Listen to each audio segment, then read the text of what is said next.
We played it for the first time in the rehearsal room. It had a different title then, a working title. It wasn't called No One Like You, but it was the same thing. I felt like, wow, this is something, it is so catchy and so clear and so inspirational, because in the beginning it was only the chords.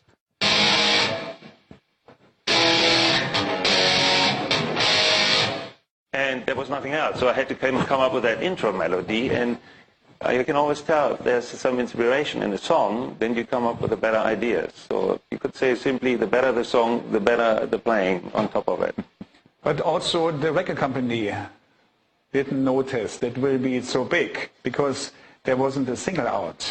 Mm-hmm. In this case, that was the reason then maybe the Leppard, when they came with their stuff, they came out with singles in this way. You know, nobody believed that this kind of song can be maybe go in a top 100 or something like this. In this case, we had the most played song, but not with we had no single out.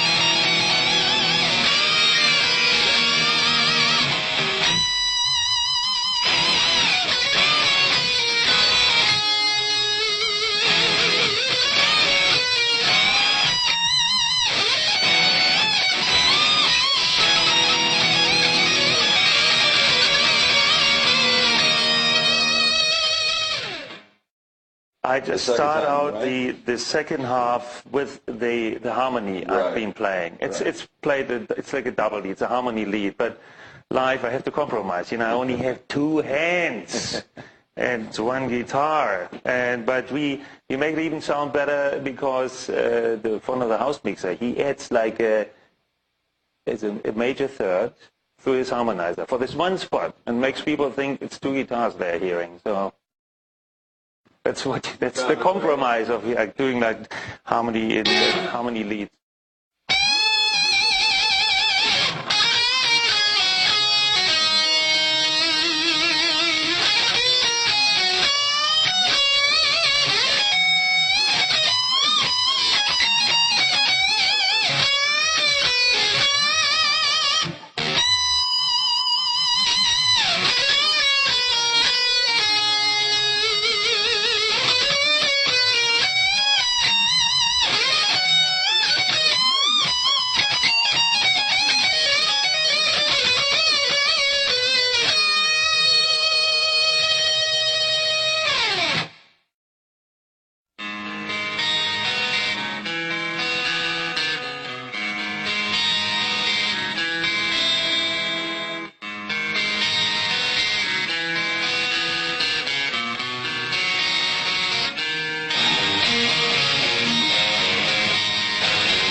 Rock Like a Hurricane, it was really the connection of, you know, this Rock Like a Hurricane. It's a very kind of way, if you don't have the lyrics, which has the double meaning and the kind of sexual vibe, where the bitch is hungry, she needs to tell, give inches to feed her well. This double meaning kind of thing. I remember that Klaus and Hermann, they came around 7 or 8, 9 times to Dieter Dirks, the producer, with a new lyrics kind of concept, and always, but when they came the 9th time, and we heard the lyrics come to the hook, we said immediately, yes, that's the one. Because everything fits perfectly, and the song is now, like Carlos Santana, when I met him lately in Germany, he said, this Rock You Like a Hurricane becomes an anthem. Because many people using it now in the film Knocked Up, it's now in it, and it's fantastic. And the good thing about the whole thing was also that the effect in the verse after the solo, which the snare backwards, that was an idea from John Bon Jovi's uncle. Tony Bon Jovi. Yeah, he was in the power station mixing, and we somehow said, because we said to Dieter, it would be great to have a different mixer, but he was very into it to mix it by himself. But we forced him so much that we were sending Rock You Like a Hurricane to New York, and then we got the result back, and there was this backwood snare, which we said, hey, that's a great idea. So, and then he mixed it again, or we mixed it again, because there were some mistakes in it, stuff like this, and then the whole thing. Yeah, it's because it has like a third verse. We used to have third verses like after an instrumental part many times at the time. Today, for some reason, nobody does it anymore. Songs have to be like, under 4 minutes, hopefully, and stuff like that.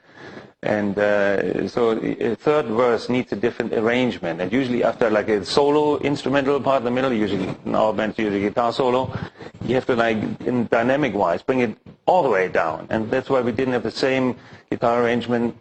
So you had to do something with the drums. So it was just drums, bass, and vocals. So that's where the effect came from, because it needed some extra effect.